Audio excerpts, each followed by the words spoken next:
Alors nous sommes mardi, on est le 23 Adar et nous sommes arrivés d'Af Nun Het de Bava Batra, Nun Het. On était à la deuxième grande ligne, donc deuxième dernier mot. Ki mata lemarta de Adam Rishon. Donc on était en train de parler de Rabbi Bana'a. Vous vous rappelez Rabbi Bana'a, donc on a vu hier qu'il était dans Me'arat HaMachpelah pour essayer un petit peu de signaler, ou plutôt faire la signalisation des tombes pour que les gens ne rentrent pas, pour ne pas se rendre impurs, les Kohanim notamment. Alors, après qu'il a fini avec Abraham, Yitzhak et Yaakov, donc il est allé vers la Me'ata de Adam Arishon. Donc la grotte de Adam Arishon, puisque là-bas on avait dit qu'il y avait enterré là-bas les 4 couples, Adam et Hava et les 3 patriarches et leurs épouses. Yasta bat kol ve'amra, quand il est arrivé devant la grotte de Adam Arishon, il y a une voix céleste, elle lui a dit, Nistakata bidmut diyochni, bidiyokni asma al tistakel. La voix lui a dit comme ça, tu as déjà regardé Dmut diyochni, un semblant de mon image. Alors tu ne vas pas regarder mon image. Ça veut dire que puisque Adam Arishon a été créé à l'image d'Hachem, d'accord? Il a créé à l'image d'Hachem. Donc c'est l'œuvre de Hachem, Adam Arishon. Alors, comme on dit qu'il a fait la tombe d'Abraham, Isaac et Yaakov, on dit qu'Yaakov, on va le voir, il a un petit peu de l'image de Adam Arishon. Et comme Adam Arishon, c'est l'image d'Hachem, alors la voix lui a dit, écoute, tu as regardé un peu le semblant de l'image d'Hachem, tu ne peux pas regarder l'image d'Hachem elle-même. Ça veut dire que tu ne peux pas venir dans la tombe de Adam Arishon. Alors, il a répondu, il a dit, mais je veux faire la délimitation de la grotte pour essayer que les gens ne se rendent pas impurs. Il faut comprendre image au sens littéral du terme. Alors. Absolument. C'est pas une métaphore. Alors, la voix lui a répondu, écoute, c'est pas un problème. Elle lui a dit, écoute, ne t'embête pas la vie, la mesure, les dimensions de l'intérieur, c'est-à-dire là où se trouve Adam Arishon et sa femme, c'est exactement la même que celle de les 3 Avot. Donc ce que tu as fait de l'extérieur, tu as la même chose de l'intérieur et tu arrives à la même dimension.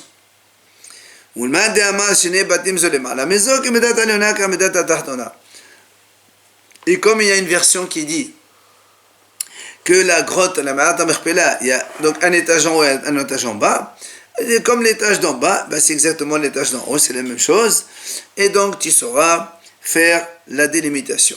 Adam est au-dessus alors. C'est ce que dit ici. Si j'ai bien compris. Exactement. Plutôt le contraire, parce qu'il a marqué comme celle d'en haut, c'est celle d'en bas. Donc celle d'en bas, c'est Adam Arishon. Ah, si, il a enterré en premier, donc après tous les autres sont au-dessus. C'est ça.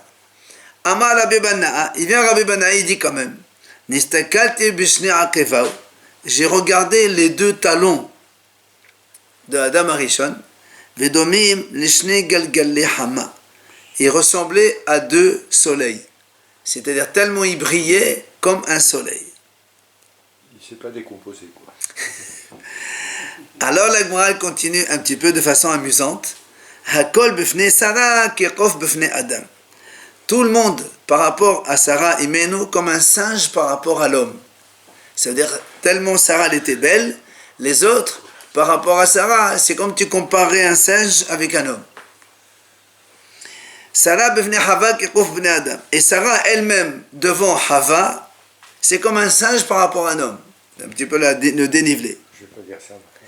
Hava b'fnei Adam, kikof b'fnei Adam. Et même Hava, par rapport à Adam Arishon, comme un singe par rapport à un homme. Entre Hava et Adam déjà. Et Adam b'fnei Shechina, kikof b'fnei Adam. Et l'homme devant par rapport à la Shechina, c'est comme un singe par rapport à un homme. La Gemara continue. Shofreh de Rav Kahana, me'en shofreh de Rabbi Abahu. La beauté de Rav Kahana, elle est un petit peu du style de celle de Rabbi Abahu. Et Shofrei de Rabbi Abahu, mais un Shofrei de Yaakov Avinu. Et la beauté de Rabbi Abahu, elle est semblable un petit peu à celle de Yaakov Avinu. Et Shofrei de Yaakov Avinu, mais un Shofrei de Adam Arishon. Et la beauté de Yaakov Avinu, elle est comme celle de Adam Arishon. C'est là on a dit que Yaakov il ressemble un petit peu à Adam Arishon. Et la Gemara nous raconte une histoire. Haou Ambusha, il y avait un sorcier goy, de Abba Hatid Shirve. Qu'est-ce qu'il faisait? Il déterrait les tombes, oui, parce qu'il voulait leur prendre leurs habits ou les choses, il voulait voler ce qu'il y avait dedans. Alors un jour, Kimata Mata de Rav Tovi Bar Matna, il est arrivé, il a déterré la tombe de Rav Tovi. Alors, qu'est-ce qui s'est passé? Quand il a déterré la tombe, Rav Tovi qui était enterré là-bas, Tafsir Bidirkne, il lui attrape la barbe, il ne lâche pas. Oh, purée. Ata Abaye, il est venu à Abaye. Alors l'autre il a crié au secours, évidemment tout le monde s'est ameuté devant lui. Abaye il est venu. Rashba m'explique parce que c'était un ami à lui. Alors Abaye il a dit à Rav Tovi, Bima tota menar shafre, s'il te plaît, laisse-le. Alors il a lâché, il est parti, le goy. Le problème c'est que les Shana Ahrit et Hadalat. L'année d'après il est revenu, il a fait la même chose. Il a redéterré la tombe de Rav Tovi. Soit il a oublié, soit il voulait exprès. Il a la même chose, Tafsir Bidirne, il lui a attrapé la barbe de nouveau. Ata Abaye, il est venu à Abaye pour lui demander de le lâcher. Cette fois-ci, le Rav Tovi ne l'a pas lâché.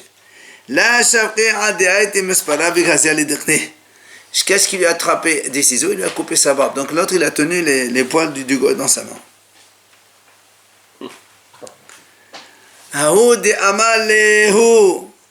Il y avait un monsieur, là, je me raconte un petit peu des petites anecdotes comme ça, sympa. Il y avait un monsieur, avant de mourir, il a dit, il avait 3 enfants. Il a dit comme ça, Habita de Afra, le Had Berai. Habita de Game, le Had Barai. Habita de Odra, le Had Barai. Il a dit comme ça. Avant de mourir, il a dit, j'ai une cruche pleine de terre, je la donne à un de mes enfants. J'ai une cruche pleine d'os, je la donne à un deuxième enfant. Et j'ai une cruche pleine de tissu, je la donne à mon 3e enfant. Alors, la Havouya de Makram, les enfants n'ont rien compris. C'est quoi cette cruche? Où sont les cruches? Où sont cachées les cruches? C'est quoi les os? C'est quoi la terre? Ato les kamé de Rabbi Bana'a. Ils sont allés voir Rabbi Bana'a, notre fameux Rabbi Bana'a. Amal Léo, Rabbi Bana'a, il a compris, il leur a dit, et l'Echo Ara, est-ce qu'il a laissé des terrains? Amdolé in. Il lui a dit, oui, il a laissé des terrains. Et l'Echo Hayuta, est-ce qu'il vous a laissé des biens, des animaux? Ils lui ont dit, oui, monsieur. Et l'Echo Bastarke, est-ce qu'il vous a laissé des vêtements, des habits, tout ça? Ils lui ont dit oui. Alors, il leur a dit, alors il a dit, si c'est comme ça, en fait, les cruches avec la terre, c'est les terrains. Les terrains, c'est pour un enfant. Les cruches avec les os, c'est les animaux, puisqu'il y a les os dans les animaux. Donc les animaux, on leur donne un 2e fils. Et la cruche avec les tissus, on leur donne un 3e fils. C'est comme ça qu'en fait, ils voulaient... Le Haramim explique ici qu'il ne voulait pas montrer qu'il est très très riche. Parce qu'il avait peur qu'après les gens ils viennent s'accaparer ses biens. Il a dit j'ai une cruche. Et en fait après on a compris qu'en fait c'est les biens qu'il a distribués à ses enfants. Hahu Gavra, il y avait une autre histoire comme ça. Un homme, Shamra Ledvithu, il a entendu sa femme, Amra Livrata, qui parlait avec sa fille et qui lui disait Amail Asni'at Be'esora. Pourquoi, quand tu fais des péchés, tu ne les fais pas discrètement? Ça veut dire, elle faisait des péchés, elle allait avec des hommes. Il dit, au moins, tu fais ça discrètement, ne te montre pas. On ne sait pas. Alors la femme, elle lui dit à sa fille, en parlant d'elle-même, cette femme, elle lui a dit, moi, tu vois, j'ai 10 enfants, il y a un seul qui est de ton père. La femme de ton père. Ça veut dire les autres, elle les a fait avec d'autres hommes. Et donc, le monsieur, il a entendu sa femme parler comme ça avec sa fille. Qui s'arrive, quand il est mort, il a dit comme ça, je donne tous mes biens à un seul enfant. Puisqu'il a entendu qu'il y avait un seul qui est de lui-même. Alors, le problème c'est qu'ils sont 10. Ils ne savaient pas qui cet enfant. Ils sont allés voir Rabbi Bana et ont dit comment on fait. Amar Léo, il leur a dit, Zilu havoto kavrada vuchon ad dekayum khalilechol himnech shafka. Vous allez prendre chacun un bâton, vous allez taper sur la tombe de votre père, jusqu'à ce que votre père il se réveille, il vous dise qui c'est l'enfant. Azlu kulhu, tous ils ont pris un bâton chacun, ils sont partis. Mais, mais celui, le vrai fils, il n'a pas pris le bâton, il n'a pas été frappé. Alors, Rabbi Bana'a, il leur a dit, il leur a dit, tout ça, c'est à celui-là. C'est lui qui prend les biens. C'est lui le vrai. Ça ressemble à l'histoire de Salomon, ça. Ouais. Alors, c'est pas fini. Azlo achlo kosa bimalka. Les autres enfants, ils sont allés se plaindre aux autorités goy. Ils lui ont dit, regarde, Amré, ils ont dit aux autorités, et ka gavra had bihudai, de kama pikma mona mensi bula sahde, ou vous l'amidé. Ils lui ont dit comme ça, les enfants, ils ont dit aux goyim, il y a un juif ici, il fait sortir de l'argent des gens sans témoin, sans preuve ni rien du tout. Parce qu'il leur a enlevé à eux tous, il a donné qu'à un seul enfant. Alors, atiuhu hafshuhu. Ils ont été le chercher, ils l'ont attrapé, ils l'ont emprisonné. Rabbi Bana'a. Alors, Azla Deveto, sa femme, donc Rabbi Bana'a, elle est partie se plaindre auprès du roi. Amra Léo, elle leur a dit comme ça, de façon un peu, par allusion. Abda had havali. J'avais c'est un esclave. Parce qu'on les déchets, ou fashto les machés, puis achlo bessé, puis kama lobe maya, ou mashkobe les habdaya, ou la kaya, ou les dami, ou la agré. Elle leur a dit comme ça.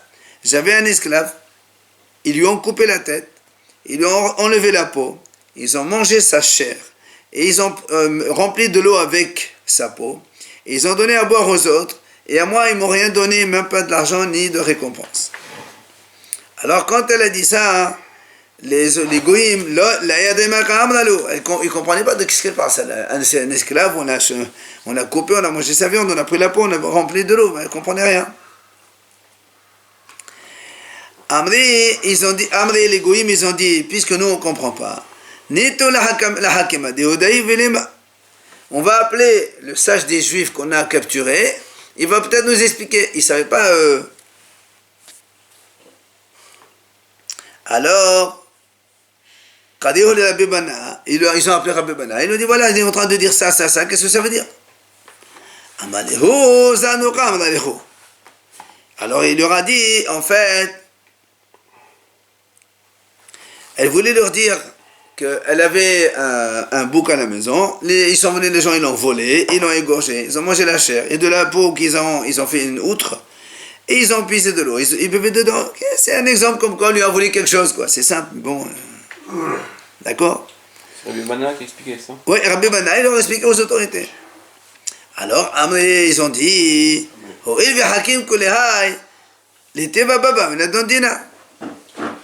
ils ont dit, puisqu'il est si intelligent, on va le prendre chez nous, on va le mettre dans le palais de justice, il va juger comme un juge, on va le mener juge là-bas. Alors, il a été là-bas, ils l'ont amené au tribunal. Haza, de Abakati Ba'avula, Kol Dayan de Metkade Ladin la Shemeh Dayan.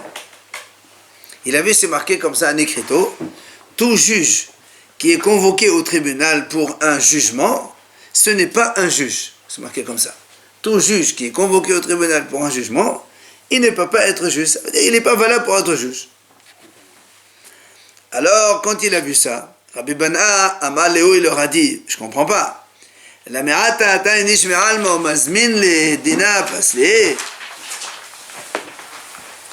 D'après vous, alors s'il vient un homme X, il convoque ou il fait une plainte contre un juge, il l'amène au tribunal, sans raison comme ça, alors vous allez dire que ce juge, puisqu'il a été appelé au tribunal, alors là on va l'invalider, ça ne veut rien dire ce que vous faites. Alors il leur a dit, voilà comment il faut dire. Et là, il leur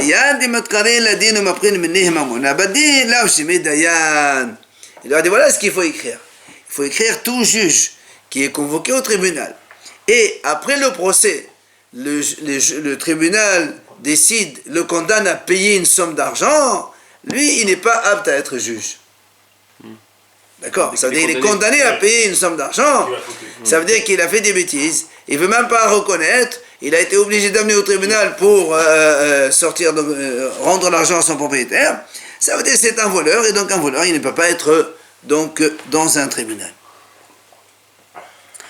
Alors les goyim qui l'ont nommé au tribunal, ils ont rajouté sur l'écriteau, d'accord, comme il y avait marqué la première phrase avant, et Rabbi Bana il leur a dit il ne faut pas écrire comme ça, il faut faire comme ça.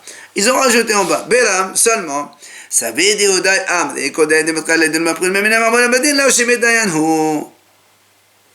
Dayan, pardon, Dan, c'est tout. Alors ils ont rajouté la phrase qu'il leur a dit lui.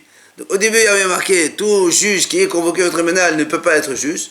En bas ils ont rajouté mais le sage des juifs a dit tout juge de qui on fait sortir l'argent par condamnation, lui il ne peut pas être juge. Donc ils ont rajouté la rectification qu'il a faite Rabbi Bana'a. Haza, il a vu une autre phrase qui a été marquée sur donc, la porte du tribunal des Goïm. L'irtif c'est marqué comme ça. Belosh kol mota ana dam. Belosh kol hayin ana hamar. Il a marqué comme ça. L'origine de toutes les morts, c'est moi le sang. Et à l'origine de toute la vie, c'est moi le vin. Il avait marqué comme ça.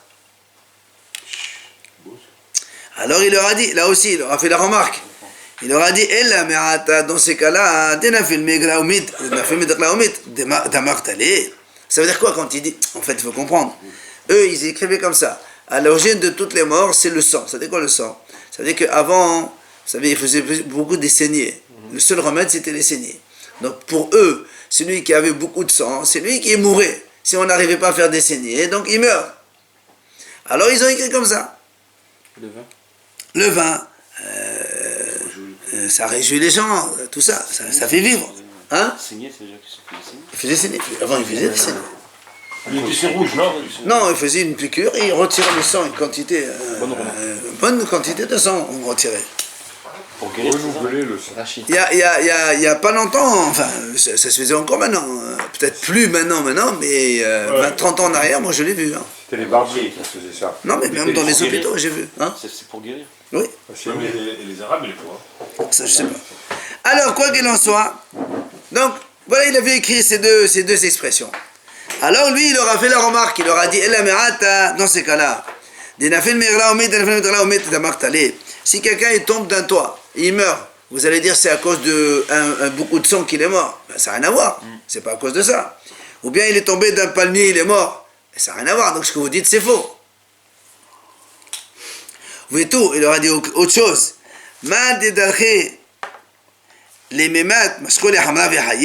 Vous dites que le vin c'est à l'origine de la vie. Alors d'après vous, si on voit un monsieur qui est en train d'agoniser, on va lui donner du vin, il va vivre. Ça ne veut rien dire ce que vous dites. Il leur a dit voilà ce qu'il faut. Il faut rectifier, écrire autre chose. Qu'est-ce qu'il faut écrire?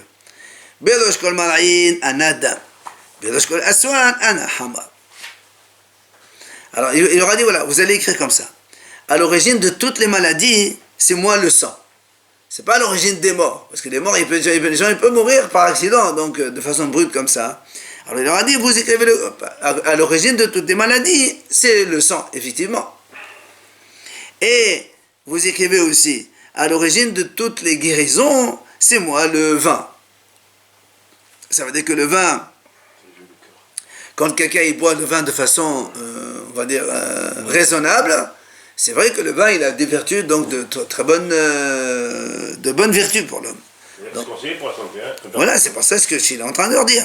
Donc c'est bien de boire le vin de façon mesurée, et là, au contraire, c'est bon pour la santé. Donc, quand ils ont entendu ça de lui, là aussi, ils ont rajouté cette phrase, puisque avant il va marquer à l'origine de toutes les morts, c'est moi le sang, à l'origine de toute la vie, c'est le vin. Ils ont rajouté comme ça, Beram seulement. Savez des Houdaï Amre, les sages des Juifs disaient, Belosh kol ma'in ana dam, belosh kol aswan ana hamar. Donc, ils ont rectifié, ils ont rajouté donc à l'origine de toutes les maladies, c'est moi le sang. Et à l'origine de tous les soins, de toutes les guérisons, c'est moi le vin. Et l'Agma rajoute là-bas, ils ont rajouté Ba'ata dilit hama taman metba'us samanin.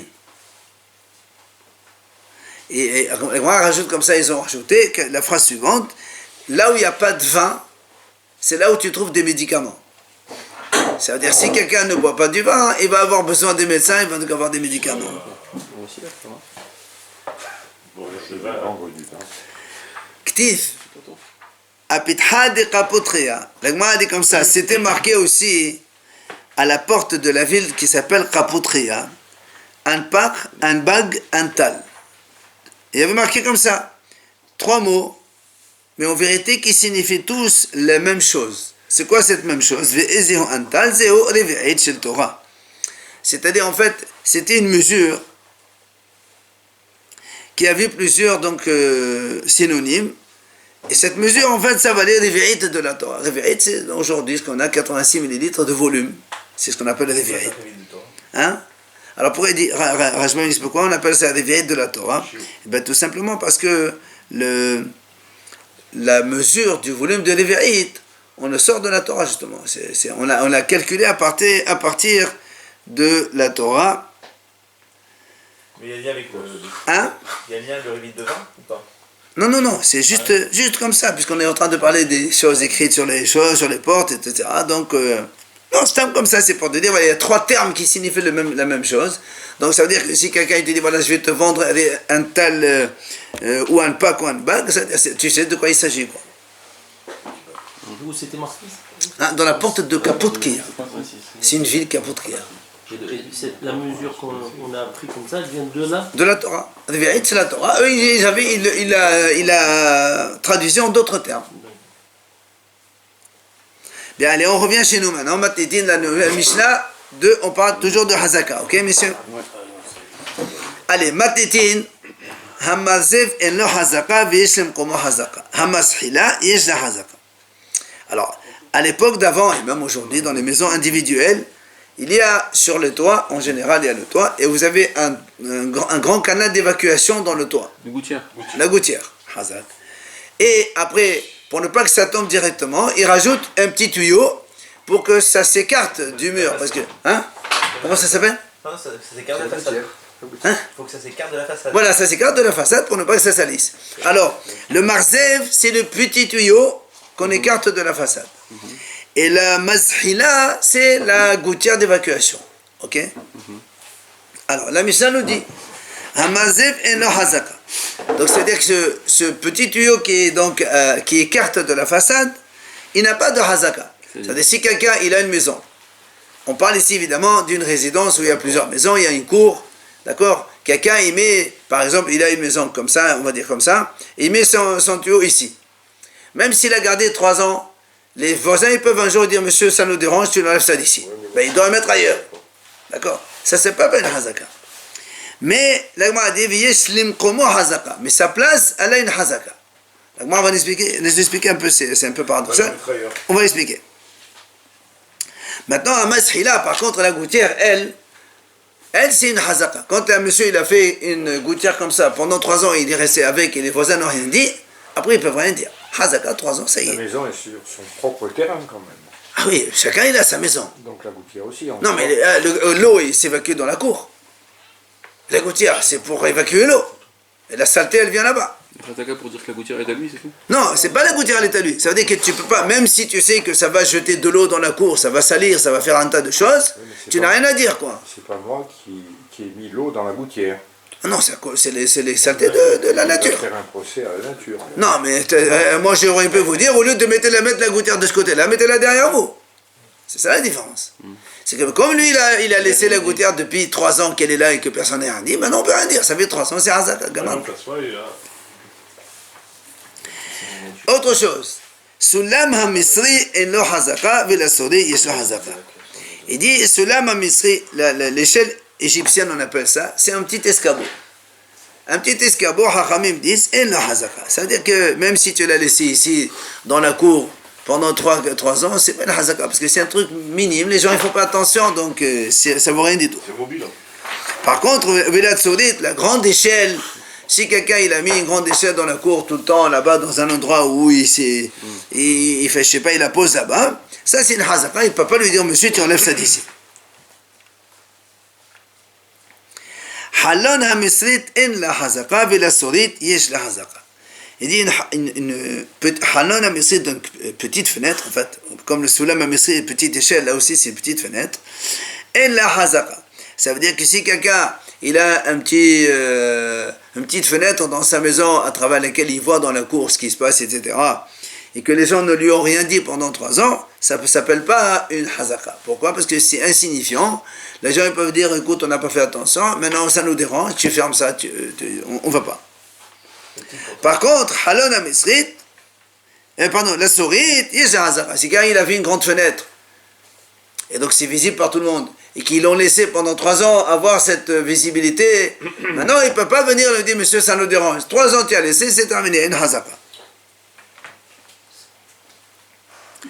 Alors là, moi a dit, Ezohi halon ha-misrit, qu'est-ce qu'on appelle petite fenêtre? C'est quoi un petit trou, petite fenêtre? Alors la Mishnah dit, Kol she'en rosho shel adam yachol likanes et Torah. Il dit, si un homme il ne peut pas rentrer sa tête dedans. Donc c'est un trou qui ne supporte pas la tête d'un homme. Donc moins de 15 cm ou 20 cm maxi. Rabbi Yehuda Omer, אם יש לה מלבן, אף על פי שאין ראשו של אדם יכול להיכנס לתוכה, לזו חזקה. Rabbi Yehuda dit comme ça, si maintenant dans cette fenêtre, en fait c'est un trou, mais il y a malben, c'est-à-dire il a mis par exemple une brique, il a bien fait sa fenêtre, quoi. Il a bien quadrillé, il a mis une brique, il a bien construit son petit trou, dans ces cas-là, même si un trou qui est petit, il y a une hazaka. Parce qu'il a fait carrément une construction dessus, donc si les gens ils l'ont laissé, c'est qu'ils ont été d'accord avec. Et donc après 3 ans, donc il ne peut pas lui dire de fermer ça. Donc ça c'est la Mishnah, on va passer à la Gemara, donc poser la question. Oui, donc on a dit que la Mishnah, on a dit, vous vous rappelez le petit tuyau pour s'écarter de la façade. On a dit, il n'y a pas de hazaka, c'est-à-dire les gens ils peuvent lui dire, monsieur tu m'enlèves ça d'ici. Et la Mishnah a dit, mais l'endroit il a une hazaka. On ne comprend pas. S'il n'a pas hazaka, tu ne peux pas le laisser, alors ça veut dire l'endroit il n'a pas de hazaka. Si oui il y a une hazaka, il n'y a pas de hazaka. Amar Rabbi Yehuda Amar Shmuel, on a ici donc plusieurs explications. D'abord, Rabbi Yehuda au nom de Shmuel dit, voilà comment il faut comprendre la Mishnah. Hachi ka'amar. Hamazev en lo hazaka meruh ahad, ou yeshlem como hazaka meshete rohot. Ça veut dire, quand on dit que le petit tuyau il n'a pas de hazaka, comme on l'a dit, ça veut dire les voisins peuvent dire monsieur ça nous dérange. C'est pas parce que tu l'as laissé ici 3 ans, alors tu peux... Non, tu enlèves ça d'ici. Mais ça ne veut pas dire qu'ils peuvent lui dire tu enlèves complètement. C'est ça, sa place, elle a une hazaka, dans le sens, s'il était là, il peut lui dire monsieur, ça nous dérange ici, mets-le ici. Mais il ne peut pas lui dire de l'enlever. Oui. La place, il y a une hazaka. C'est-à-dire qu'il a une hazaka sur le fait, on va dire, le potentiel de pouvoir mettre cette chose, oui, il l'a. Pas sur l'objet. C'est ça. Pas sur la place de l'objet, mais l'objet, oui. Et s'il n'a pas une autre place, il reste là. Enfin, impossible, il y a une place. Quand il y a une gouttière, il y a bien forcément... si eux, ils disent que tu le déplaces, c'est qu'ils savent très bien que là, ça dérange la place. C'est pour ça qu'on a dit, mais comment il a une place? L'objet est fixé. L'objet il est fixé. Oui, mais ça, un petit canal, on peut l'enlever, on le met ailleurs, c'est pas un problème, ça. C'est ça, rien. Oui, c'est une évacuation des canaux d'en haut, de la gouttière, c'est pas un problème. Alors, ça, c'est une première explication. Maintenant, deuxième explication. Rabbi Hanina Amar. Rabbi Hanina, il donne une deuxième explication. Il dit, Hamazev et no hazaka. Il dit, quand on a dit, donc cette petite gouttière, elle n'a pas de hazaka, ça veut dire quoi? C'est-à-dire que s'il est un peu trop long, il peut lui dire, monsieur, coupe. D'accord? C'est ça, il n'y a pas de hazaka. Coupe un peu. Par contre, mais il ne peut pas lui dire, tu l'enlèves complètement. Il peut lui dire, diminue la chose, mais pas de enlever complètement. Hein? Monsieur, ça change beaucoup. Quand il y a, parce que s'il fait 1 mètre, l'eau elle se jette dans un truc, et si on te dit coupe, tu es à 50 cm, l'eau elle se jette devant ta maison, pas en plein milieu. Parce qu'on est dans une résidence ici. Il y a une cour commune. Voilà, c'est comme un balcon que tu as le petit canal, là, si ça tombe dans la cour commune, ça embête. Ça dérange. Rav Yirmiyah Baraba Amar, il vient Rav Yirmiyah, il nous donne encore une autre explication possible. Il dit Hamazev en lo hazaka. Ça veut dire quoi donc le petit tuyau comme ça, il n'a pas de hazaka. She'im rose livnot tahtahu bonnet. Ça veut dire, imagine, donc le monsieur, il a donc ce petit tuyau qui est comme ça, d'accord? Bien. Et donc là, tout ça, c'est dans la cour. Alors il dit, si quelqu'un, un des voisins, il veut construire en bas quelque chose, il a le droit de construire. L'autre, il ne peut pas lui dire, monsieur, moi j'ai mon truc, donc tout espace c'est à moi. Ça, tu ne peux pas dire ça. C'est ça, il n'y a pas de hazaka. D'accord? C'est lui qui refait le tuyau là-haut. Non, il ne touche pas le tuyau, lui. Si touche, Non, il ne touche pas. On ne peut pas, il touche. Je ne peux pas toucher, ça veut dire tu touches, ça ne va pas ou quoi? Alors, comment tu expliques maintenant, Viyeslim, comment hazaka? Et comment tu expliques justement, et la place, elle a une hazaka? Chez un balai ça veut dire que s'il fait une construction, il ne peut pas monter la construction jusqu'au tuyau, et après il dit, monsieur, ça me dérange, enlève ton tuyau aussi, je mets mon mur. Ça, il ne peut pas dire. Non. On te tolère de faire une construction en bas, mais tu ne peux pas venir jusqu'à hauteur et tu me dis, enlève ça d'ici. On n'a pas dit que la place, elle n'avait pas de hazaka. Mais justement. Non, Ah, mais si. non, le tuyau n'a pas de hazaka. Mais l'endroit où il est le tuyau. Mais pas le bas. Le bas, c'est pas à toi. Si tu lui déplaces. Une cour commune, il a envie de construire. D'accord? On te dit, monsieur, tu peux construire même en bas, ici, tu peux faire quelque chose, je sais pas, un garage, un truc, ce que tu veux. Mais tu peux pas monter le mur jusqu'ici et dire, monsieur, ça me dérange, enlève ça pour que je mette mon mur. Ça, tu peux pas le dire. L'enlever complètement, tu n'as pas le droit, c'est ça. Mais comment la place, il a une hazaka pour mettre son truc. Sur une propriété commune, on ne peut pas construire un mur en propriété privée, c'est pas possible. Non, mais peut-être que lui, le canal, il a un peu dépassé certaines limites, et que le monsieur, quand il a acheté le terrain, il a acheté le terrain avec cette possibilité d'agrandir, voilà, et de construire. Donc, Mais là, ça veut dire que s'ils ont pour rien, ils peuvent lui dire d'enlever le tuyau, puisqu'il n'a pas de hazaka, le tuyau Non. par le lui-même. tuyau par lui-même, mais pas enlevé, pas enlevé, déplacé. Parce qu'on a dit qu'il y a il y a un potentiel de pouvoir faire ça. On a le droit de faire. Et s'ils veulent construire, ils ne peuvent pas lui dire, tu viens de déplacer. Ah si c'est pour déplacer, il peut construire. Non, en dessous, s'ils veulent construire en dessous.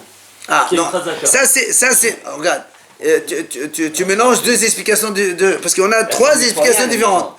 Un, il explique, quand il est là, tu peux lui dire de déplacer ailleurs. L'autre, il explique, il dit, non, s'il est long, il peut lui dire coupe-le, mais tu ne peux pas lui dire de déplacer. Enfin, de l'enlever, pardon. Et celui-là, il dit, c'est quoi, il y a hazaka et pas hazaka. Hazaka, dans le sens où si quelqu'un te dit, tu l'enlèves d'ici, tu dis, monsieur, je ne peux pas l'enlever. Et il n'y a pas de hazaka, ça veut dire que si je veux construire en bas, j'ai le droit de construire. C'est trois versions différentes de l'explication de la Mishnah. Nagmara, elle va poser une question. On a vu dans notre Mishnah, Hamashila yisha hazaka. Mashila, c'est la gouttière, c'est toute la gouttière. On a dit dans la Mishnah, ça yisha hazaka. Quelqu'un, on l'a laissé avec ça pendant 3 ans, tu ne peux pas venir après et dire, tu m'enlèves ta gouttière, c'est pas possible. Alors, elle m'a dit, Bishlama lima de aman hinachtate shapir. Elle lima de aman shema sa livnot tahta ubuni, ma'ina khali minna. Alors, elle m'a dit comme ça. Nous, on a eu 3 explications. D'accord? Sur le marzev, le petit tuyau, on a eu 3 explications. Donc, je répète. Un, il dit, le premier, donc c'est Rav Yehuda, on a de Shmuel, il dit, ça veut dire que s'il est là, on peut te demander de le déplacer là-bas, mais pas donc de le enlever complètement. Le deuxième, Rabbi Hanan, elle a dit, s'il est long, on peut te dire de le raccourcir, mais pas de l'enlever. Et 3, c'est celui qui a dit, je peux construire jusqu'à une hauteur, mais je ne peux pas te l'enlever là-bas. Bien. Selon l'agma a dit comme ça. Nous, on a dit la mashila, la gouttière, elle a une hazaka. Une gouttière entière, elle a une hazaka. Alors, il dit, selon le premier avis et le deuxième avis, je comprends pourquoi les mains d'Aman et Nartate Shapir. Ça veut dire que quand il lui dit, si elle était là, tu la mets là-bas.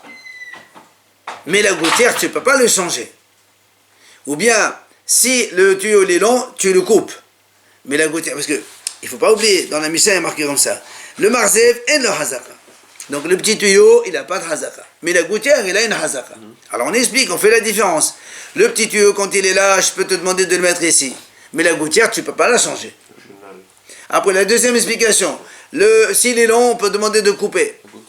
Mais tu ne peux pas l'enlever. À la gouttière, tu ne peux pas couper une gouttière, c'est pas possible. Mais le troisième qui a dit, on a le droit de construire en bas. Il m'a dit, en quoi ça te dérange que s'il veut construire sous la gouttière?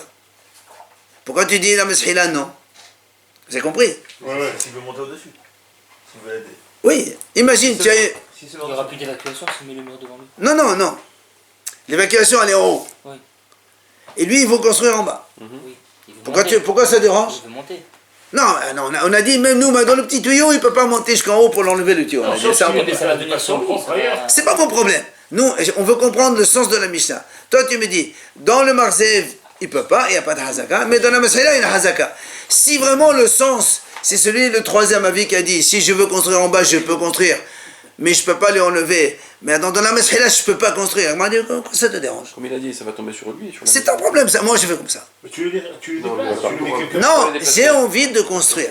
Il faut comprendre le raisonnement de l'Agmara. Le mur n'est pas mitoyen pour autant s'il construit. Imagine que la gouttière, elle n'est pas dans un mur mitoyen. Je ne sais pas comment elle est. Non, celui qui veut construire. Sur le principe, nous, dans la Mishnah, c'est marqué. Il y a la photo. Il y a des photos. Ben voilà. Regardez les photos là-bas. Pourquoi ne mettrait pas une conduite Moi, c'est pas pourquoi. Je fais ce que j'ai envie. Selon le raisonnement de l'Agmara. Oui. Donc, Elle sort chez lui, quoi, la gouttière. Elle Donc, sort chez lui. bien sûr. Bah oui. Elle est sur un terrain privé, c'est tout. Voilà, donc le problème, c'est comme ça qu'on veut comprendre. Pourquoi la Mishnah dit non? À la cloison. Non, on bouge pas. Non, tu n'as pas le droit de construire. Aveugle les... Pourquoi ça te dérange? Si on va selon la troisième explication, qui dit que ça veut dire quoi la petite gouttière? Oui et non. Il faut la rallonger. Non, encore une fois, il faut comprendre le raisonnement de l'Agmara. L'Agmara a dit, selon la troisième réponse, l'explication qu'on a donnée, que celui qui a expliqué que c'est quoi la gouttière, le petit tuyau, il y a Hazaka, il n'y a pas Hazaka. On a dit, il y a Hazaka dans le sens s'il peut t'enlever, il ne peut pas t'enlever, mais s'il n'y a pas de Hazaka, s'il veut construire en bas, il construit. Et après on a dit, mais dans la gouttière, non. Alors on dit, pourquoi dans la gouttière, non? Si j'ai envie de construire, en quoi ça te dérange? Les deux premières explications, c'est compréhensible. Il veut couper la gouttière, tu ne peux pas couper. Tu veux de ce champ de place, je ne peux pas changer. Mais ici, pourquoi je ne construis pas? Ça fait partie intégrante de la gouttière de la maison. Non, monsieur. La gouttière, oui. Non, ça c'est dans ta conception à toi, mais dans les photos, tu peux avoir des photos dans lesquelles la gouttière elle est un peu plus à l'écart. Puisque la gouttière ne peut pas se mettre ailleurs. Alors que ça, tu peux le mettre ailleurs. Ah si, mais c'est la gouttière, tu peux le mettre ailleurs. Bien sûr que tu peux le mettre ailleurs. La gouttière, elle doit par définition être autour de la maison. Ah non, il n'y a pas une gouttière autour de la maison, monsieur. Une gouttière, il y a une sur un seul côté de la maison. Oui. Alors tu peux la mettre au lieu de mettre ici, tu la mets de l'autre côté. Encore, voilà. Tu peux la mettre Tu de peux l'autre pas la côté. mettre sur le toit, la gouttière. Tu peux pas la mettre Elle est ailleurs. toujours sur le toit, la gouttière. Oui, mais tu peux pas la mettre. Je dis non, sur le toit, encore une fois, sur le toit, elle était là, je peux te dire, mais là, mais là, ou mais là. Et nous, on a dit non. On a dit pourquoi non? Alors, l'Agmara répond. Allez, l'Agmara répond.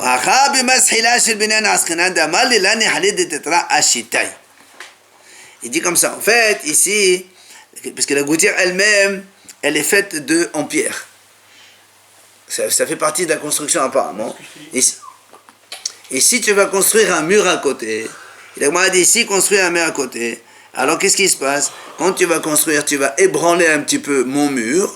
Et la gouttière aussi, alors c'est pour ça qu'il peut l'empêcher. C'est tout. D'accord? C'est l'ébranlement dû à la construction que tu vas faire. C'est pour ça qu'on lui dit, en fait, cette gouttière, elle fait partie de son mur. Et quand tu vas construire ton mur, pour construire, il faut faire des trous, etc. Il va s'appuyer sur le mur. Non, il ne va pas s'appuyer. Non, le fait de creuser à droite, à gauche, tu vas ébranler le mur. Donc tu risques voilà, tu vas affaiblir la gouttière. Tu risques de faire des dégâts. Alors, c'est pour ça qu'on a dit, on ne peut pas faire ça. Ça n'a plus rapport avec la...